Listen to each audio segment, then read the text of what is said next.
Hey everyone, welcome back to DemDMs. My name is Matt. I'm Panda Ghost. And I'm Fox Ghost. Today we're going to be answering questions that you guys submitted, as well as a couple questions we have for each other. If you didn't get to ask your question in time for this video, don't worry. We'll be doing another one some point in the future, so feel free to ask questions in the comment section below, and that way we'll have them for the next one. And make sure to smite the like button, subscribe, and sneak attack that notification bell so you will be notified for future videos. So if everybody's ready, slide on in. All right. Our first question comes to us from Sad Lobster One. Great handle. Seeing as you two are both DMs, this was during our video that Fox Ghost was not with us. I have to ask, does it make sense for the adventuring party to consist of mostly rogues/thieves, even if they are have different abilities, side classes? So this is a great question. I am actually running a game with 2 rogues in the party, and a ranger. And a ranger. and a wizard, and 1 fighter. It's a interesting mix. I don't think it's a problem. You just kind of need to know that before the game starts, that is what your party's going to be playing, and kind of think of how that will affect combat. Rogues put out a buttload of damage real quickly with their sneak attacks. So, be prepared to have like some tougher monsters be kind of whittled down pretty quickly. But also, monsters that put out a lot of damage might do better against a, squishier party. So you might want to come up with some more interesting, encounters, some that might be a little bit more trap handy, or, some social encounters, things where you're kind of mixing it up. So it gives those players, an option outside of combat, since they're going to be a little bit squishier. Or you can just do what I do and say, to heck with it, and if they live, they live. Yep. Which, I would say it also allows you to, expand more into the types of encounters you create, right?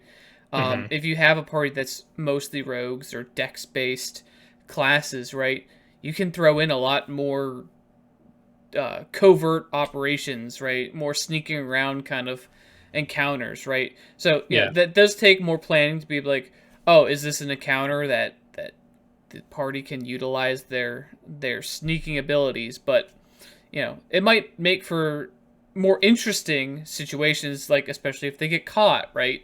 Yeah. It is definitely more of a challenge as a DM, though, but it is doable. Yeah, I mean, Fox Ghost, you are one of those pairs of rogues. Luckily, both of you chose different subclasses, so you're not really overlapping in your areas of ability.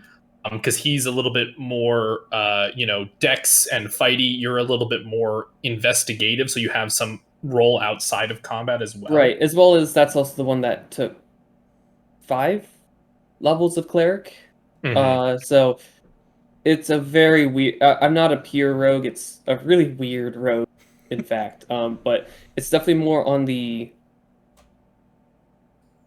I'd say the out of combat. I have a lot of out of combat utility with that character. Yeah. I would say though that maybe stick away from the thief subclass of rogue. They don't really get a whole lot of benefit for sneak attack, whereas a lot of the other subclasses do. So you might have a rogue that feels like they're not getting sneak attack as often as another, and that might cause some concern for the player. So the thief would be good for more of a out of combat focused. Sure. Yeah, it's good for a roleplay heavy campaign. Correct. Good for a roleplay heavy campaign. And specifically urban campaigns as well. Yes. Very good for urban. One thing I will say, that if you do have a lot of rogues in your party, rogues don't deal a lot of... they do a lot of single target damage. They do not deal a lot of AoE damage. Sure. So if you want to make an encounter a little bit more difficult, just throw maybe like another creature in there, because one, if you have a swashbuckler, that'll shut down their ability to 1v1 a monster outright. Yeah. 2, it's going to be a lot harder for them to divert their sneak attacks, because they only get 1 per turn. Yeah. So, but good question. We appreciate asking it. It's very poignant to our current game. The next question comes from a friend of ours and our sound designer, Kabon 876, and he writes, "What are your thoughts on challenge rating?" Ooh, that's a big question. Yeah. Loaded. Yeah. Loaded I mean, like a heavy crossbow. Yeah, I think I think it's no secret, right? Challenge rating is broken, Yep. especially in 5th edition. Yep. Hey Panda, how about that wolf encounter from your campaign? Shush. Yeah.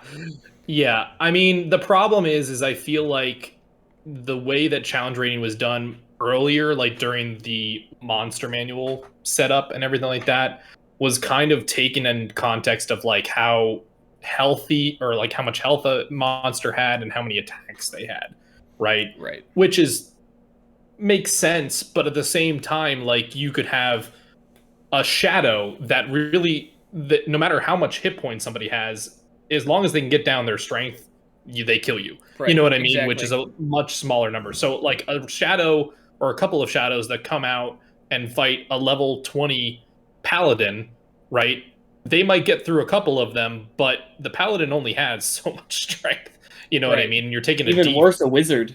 Yeah, so it's very easy to kill your party with like some low level things, which I think could have been accounted for with giving them a higher challenge rating, because people that have never run those monsters before don't know that kind of happening, right? Yeah, I mean, even doing stat drain, obviously that does a lot of damage, but even things like pack tactics, you're getting an advantage on every hit. Like Fox said, my wolves. I first combat of the game killed Matt's character, right? Typical. Because the challenge rating said that it was fine, but it was not fine, right? Like wolves, despite being a low CR, are deadly. Yeah, I mean, number one, they can trip you, which gives them advantage if they do that first. Number two, like you said, pack tactics gives them advantage. So they're getting advantage in multiple ways. And the challenge rating system, if you will, accounts for multiple enemies. But when those multiple enemies all have the chance to also have advantage, I don't think it accounts for that. No, it doesn't. So I would even say, like, if a pack of wolves that you have is coming up as hard for an encounter that you're thinking about running in the calculator, you should be thinking it's deadly. Almost 100%. Like, take it one step up and just be like, do I need to put this many wolves into a situation? Yep. I would also say, I think we touched on this on a previous video, but if you're not sure of how dangerous an encounter is, run some mock encounters, right?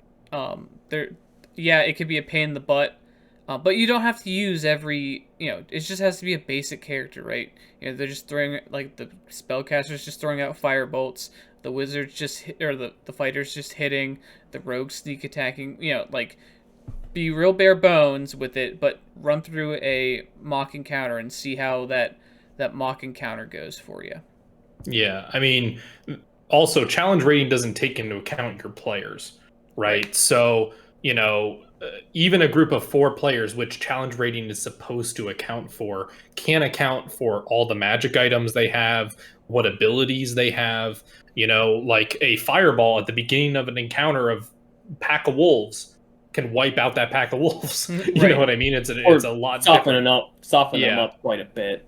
Yeah, and so my rule of thumb is at least, especially at higher levels, at least 3 to 4 CR higher than the average party level. For instance, you guys recently fought a Kraken in my game. The Kraken, for those that don't know, is a CR 23 in the monster manual, and they were level 16. Okay, so that monster lasted for a good 5 to 6 rounds, but it also had minions that were around it, right? But I knew, based off of previous encounters and the magic items that I gave them, and their abilities, that the Kraken would pose a threat but it wouldn't necessarily be deadly. Now, it got close for a couple of the players, but very close.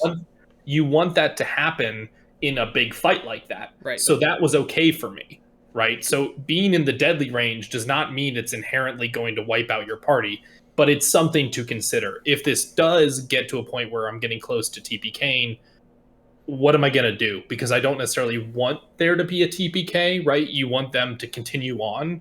And so you just got to kind of come up with some contingencies for that. And then it lets the hounds out, if you will, to allow you to kind of experiment with, different types of challenge rating for your party. And the last thing I wanted to bring up about challenge rating is it also doesn't bring into account for your player's tactical knowledge, right? If you have a master tactician in your party, it's going to change this challenge rating significantly as to if you're just standing in a line beating on the enemy. Challenge rating is, it's a good starting point, but it shouldn't be the gospel that you base everything strictly on. Just use it to get a good idea about where it should be and then adjust accordingly. And the last viewer submitted question comes from Just One Shouting, asking, how do we feel about character stat optimizations and opportunities for role play? Yeah, I mean, I might let somebody else take the reins here. I have an answer, but it might take a moment, so I want to get everybody else to get a chance to answer this one. Yeah, I mean, for me as a player, when I do play, it definitely depends on the campaign, right? Mm-hmm. In our current campaign, my character is not optimal when it comes to stats, right? I've taken feats when I should be taking ASIs, right, to really hone in on the ranger and making him feel like what he is like a sniper kind of character, I guess. Sure. Which isn't always optimal, right? Also using the sharpshooter feat, not always optimal, but I do it anyway because it's thematic, right, for what my character is, who's he grew up in a hunting community and stuff like that. But if I'm a game where I know it's gonna be just combat after combat after combat, then yeah, I'm gonna be optimizing for combat, right? Sure. Yeah, and that goes for my character in that campaign too. It is by no means optimal. I'm playing an investigator rogue that has 5 levels in cleric. I have all sorts of weird feats. I mean, it's just, but again, it's thematic. And I think really whether you should min-max or you should focus more on roleplay all depends on what type of campaign you're playing in. Is it a super serious grind fest, or is it a mixture, or is it purely roleplay focused? I mean, we typically try to play in campaigns where it's mixed with dungeon crawling and roleplay, so there isn't as much need in our campaigns typically for a super optimized build, but sometimes like I'll optimize, I'll theory craft an optimized build, but I'll never play it. Yeah. So for me, my feelings on this are almost why does it need to be separate? So the way that I generally roll up a character, or do point by depending on the campaign, is I make the build optimal for the class that I'm playing because I want to be good at the things I'm supposed to be good at. But I want to come up with a reason why I do have, a 8 in charisma or, whatever, and come up with reasons why I take certain feats. And if I can't, then I don't do that, right? Because I want it to make sense for the character and make it kind of inform who the character is, right? So, for example, one character that I played a couple campaigns ago was a dwarven monk named Tordek, and he started out with a very low charisma. And so I played him as though he's just, very matter of fact, very blunt. He's essentially a human weapon. that he is being, directed at a situation, and he's just all about the business, doesn't want to engage with the other party members. And that kind of was how he was for the first campaign, because we did 2 campaigns with the same characters. For the second campaign, it was described to us that there was a time jump of about 5 years where we were still with our characters, but adventuring together, but this was like the next momentous occasion. And so I was like, okay, well, he's been with these people for 5 years. It's impossible to be with the same people for that long and not like open up a little bit and become a little bit more engaged with them. And so I would do like inner party dialogue and stuff like that, come up with ideas of like showing, the bonds having grown with these characters, to the point where in our final fight, Tordik actually tied twice in a row, brought back by Fox's character once using Revivify, thank you. And he tried to revivify Tordik again, and at that point it was twice in like the span of like a couple minutes, and I was like, okay, no, he's dead, just let him die. But the combat was over. Yeah, and the combat was over. But the DM was asking me to, or wanted me to roleplay that with Fox Ghost's deity coming up and asking the question, do you want to return? And so the first question out of Tordik's mouth to the deity was, is the job done? Right? Something that he would have asked in the first campaign, something he would ask now. And it was at that time, and I knew that, but I just wanted to kind of justify it. And then I had Tordik I said like, okay, Tordik walks away a little bit, but then he stops and asks a second question. Are the party members going to be okay? Like, are they going to be, safe? Right? And so there was 2 reasons for that. One, it was kind of my way, Matt asking the DM, are we playing with these characters again? Because if so, maybe I might want to change my mind. But also with the second thing of showing that he's grown into someone that cares about these 4 people, or 3 people, I should say. And that's about it. But it shows the growth of that, and I would like to think that if he had the chance to level up to another ASI, I would have actually gone up in charisma, to show that kind of opening up has kind of like unlocked something, right? It wouldn't have helped at all for the character, but it would have made sense with the story, and it would have justified it. It was a really good end for that character as well, because I think if anyone was going to die in that final fight, it should have been him. But it was good. It was a good time. Definitely, that scene definitely tugged on the heartstrings quite a bit, actually. Yeah, that was part of the other reason I did it, just to kind of be a jerk and twist the knife a little bit. In fact, I think I said he had a will in his pocket or something that kind of distributed things and said last kind of thoughts, but because I'm a jerk. But yeah, it was a good character, good fun time. And one thing I wanted to add about this question is, does it really I haven't really noticed that if it affects the DM all too much whether a character's optimized or not. Sure. I guess in some ways it could, because if maybe like a super optimized wizard, it could start breaking the campaign a bit. Mm-hmm. I almost think that it's the DM wants you to do it, because it gives them things to attack your player with, if that makes sense. So for Panda Ghost's character in my game, we started off knowing that he was kind of in like captivity. He was going to be doing all these things. So we kind of discussed and we're like, what if he has, a little bit of trauma and stuff like that, and if he goes to sleep at night, he has a chance of sleeping really badly because of the things he's seen and wakes up with a level of exhaustion,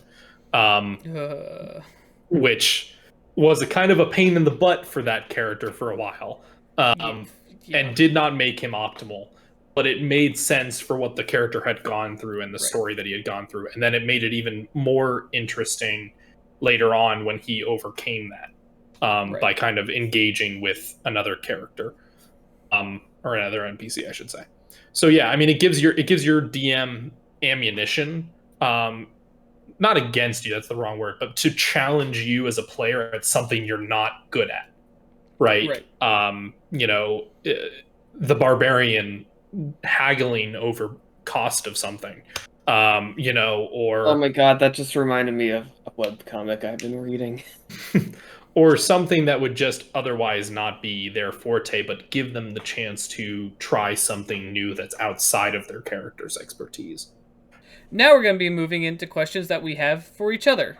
My first question is, Fox Ghost, since you missed the reaction video, what are your thoughts on the D&D movie trailer?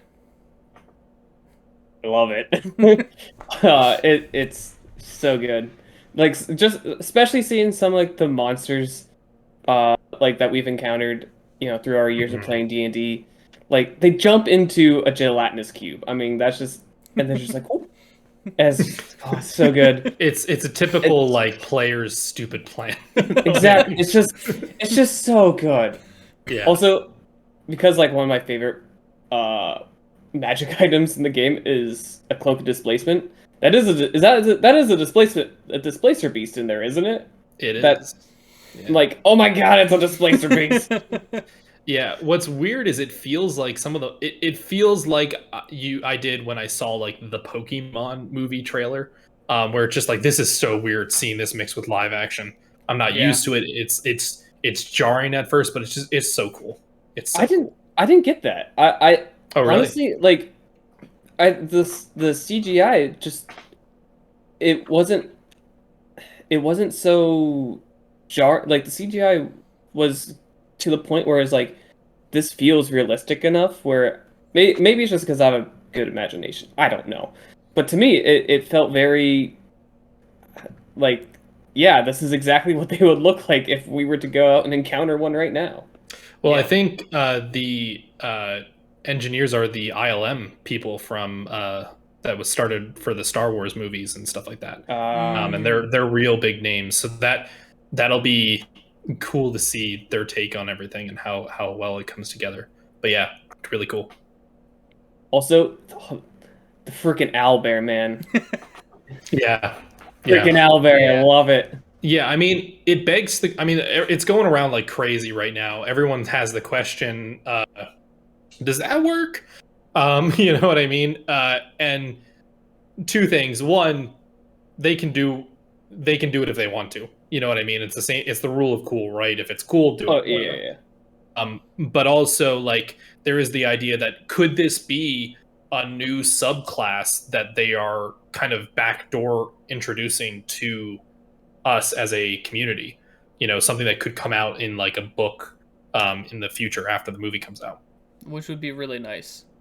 Yeah, I mean, access to monstrosities. Heck yeah. Yeah. I'm here for it. You know what I mean?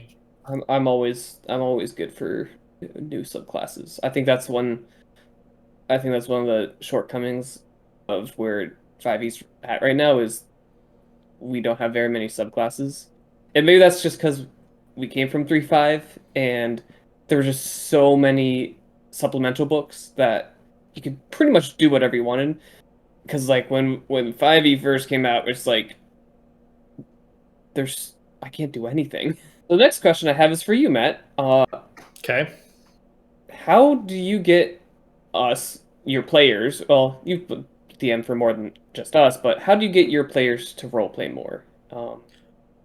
Because that's definitely the one place that I know our group struggles on a lot. Is some of us aren't the greatest at roleplaying, so it's like, how do you get them to roleplay more? Yeah, I mean, so honestly, it comes with time with you guys knowing what I think you'll respond to. But also, I feel like there are certain players that, role playing's not their jam, and I know that. And if I can get a little bit out of them, just a little tiny morsel of something from them role playing wise, I'm happy, right? I don't need everybody to be like on their game doing accents and all this other stuff. That doesn't need to happen for me to enjoy the game. It's more just like, if I pose a question to you as a DM, I'm trying to get you to answer that question, right? And come out of your shell and see what you want to make of it, right? The question is not necessarily for you. It is for you to, I'm putting it out for you to engage with, to let me know that that's something you want to do, right? If that makes sense. So, you know, I think there was an instance with one of the players where we were going to their hometown. It had been not that long in the campaign at this point, so it wasn't that they had been away from home for very long. This would be Rhoda, Okay. Okay, I wasn't our sure because wizard. Yeah, we also went back to Panda's correct. Yeah, hometown yeah, too, so I'm like, wait. yeah. So this would be Rhoda, and it was kind of uh, our friend who plays Rhoda did not really go too far into the city that they're from and their backstory. They came up with a name and kind of like an idea of what they were doing in that city, but not really fleshing it out. So it was kind of a unique experience where I got to just kind of say, okay, what is this town?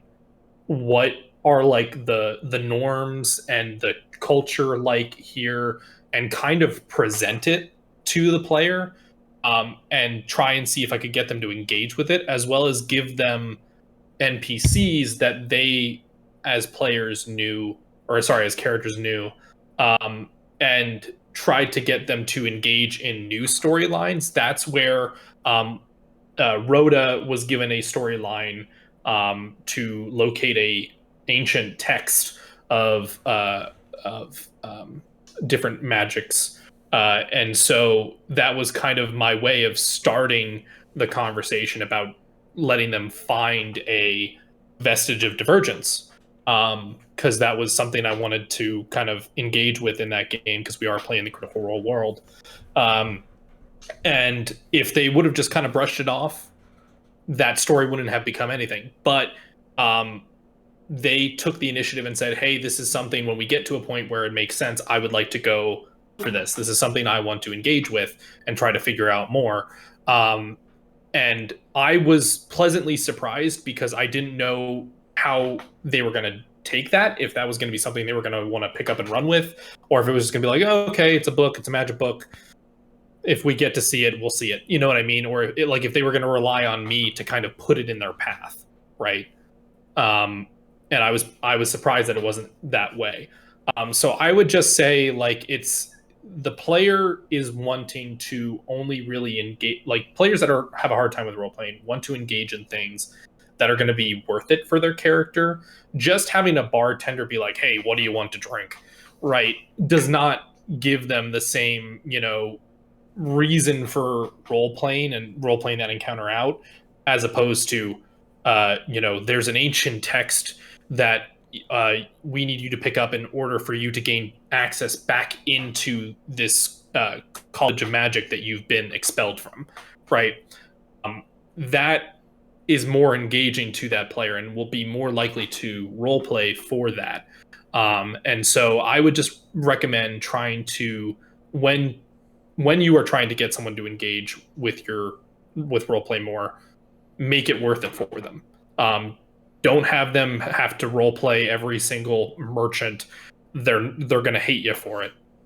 Just focus on the things that matter, right? And then let them take a back seat for a while to like say, okay, you did a great job. Feel comfortable over here. We're going to focus on somebody else. Moving on, right? I mean, Panda, did you have any thoughts with that, or anybody else have any thoughts with that? No, I think you pretty much covered it. All right, and I think the last question that I have for you guys is, you know, I'm someone that really enjoyed 3.5, and I know some of you guys did as well.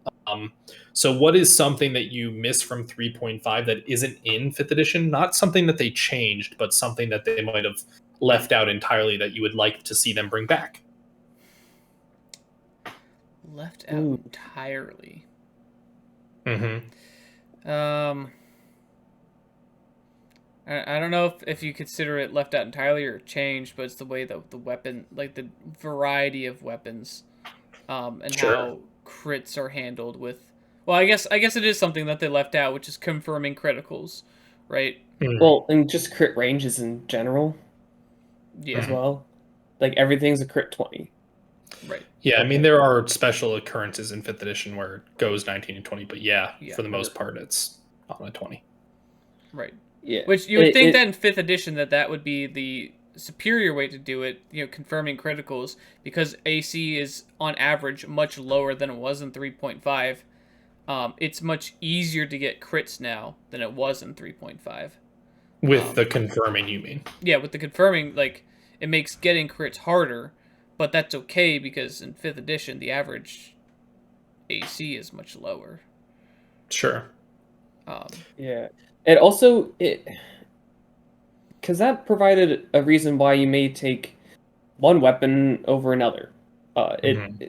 There's no variety in weapons anymore. There's no variety in the weapons. Like for the course of like 30 minutes, I was able to create a formula to basically tell you, okay, if it's this type of weapon with this properties, it would turn out to be a weapon damage to this dice. It's like the weapons are just so formulaic in how they're presented. There's no reason to take one weapon over the other.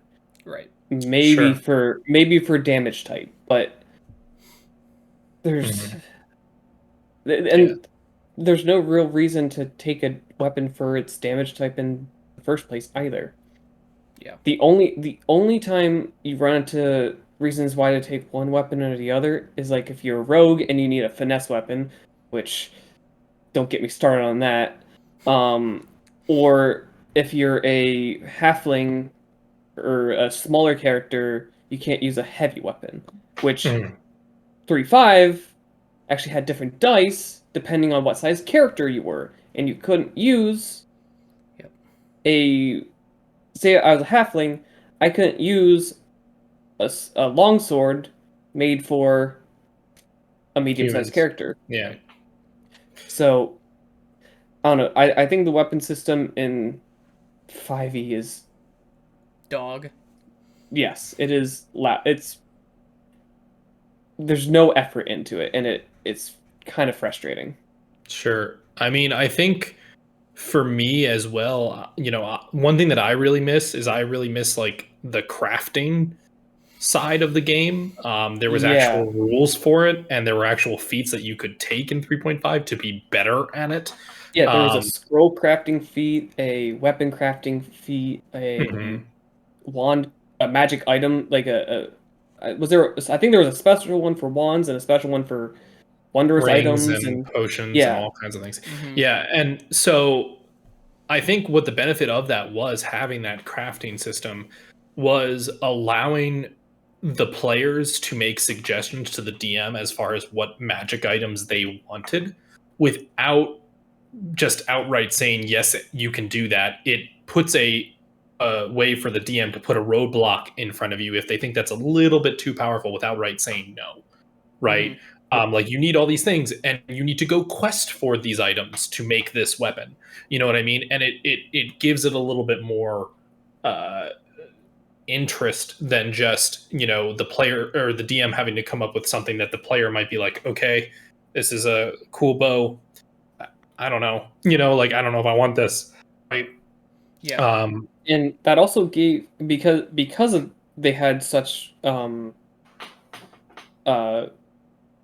fleshed out rules on crafting items, it also gave the DM like almost pretty much exactly how much that item would cost if they wanted to buy it from a store.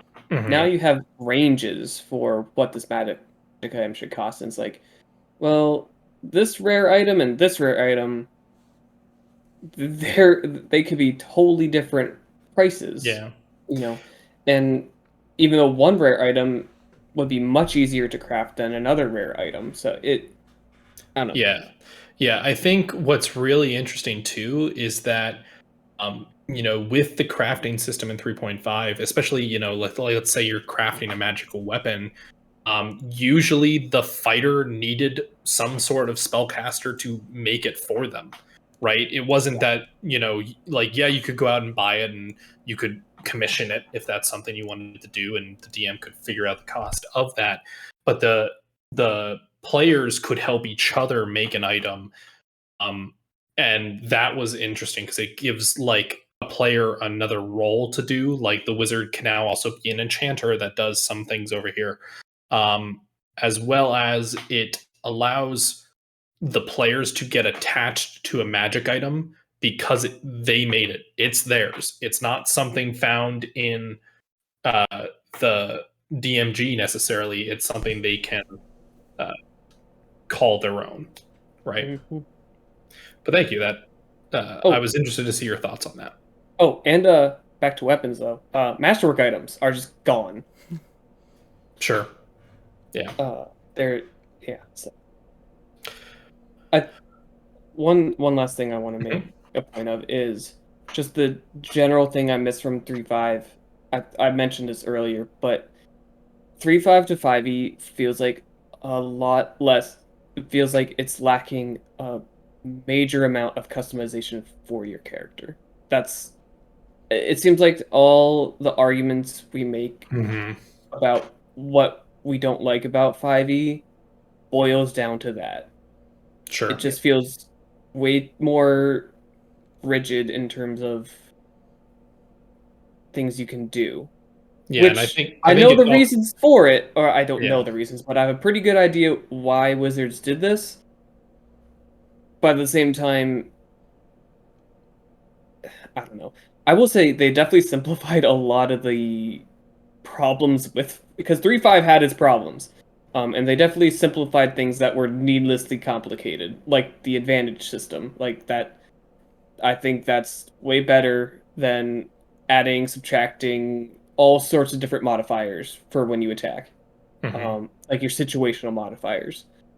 But bottom line is, I feel like 5e lacks some of the customization that 3.5 had. Sure. And I think that's a fair assessment. But I think that's going to be it for this video, guys. Hopefully, if you want to ask some more questions that weren't answered in this video, make sure that you put those down in the comment section below so we can see them for the next video. Until next time, join us when we slide into DemDMs. All right, guys. Bye. Bye.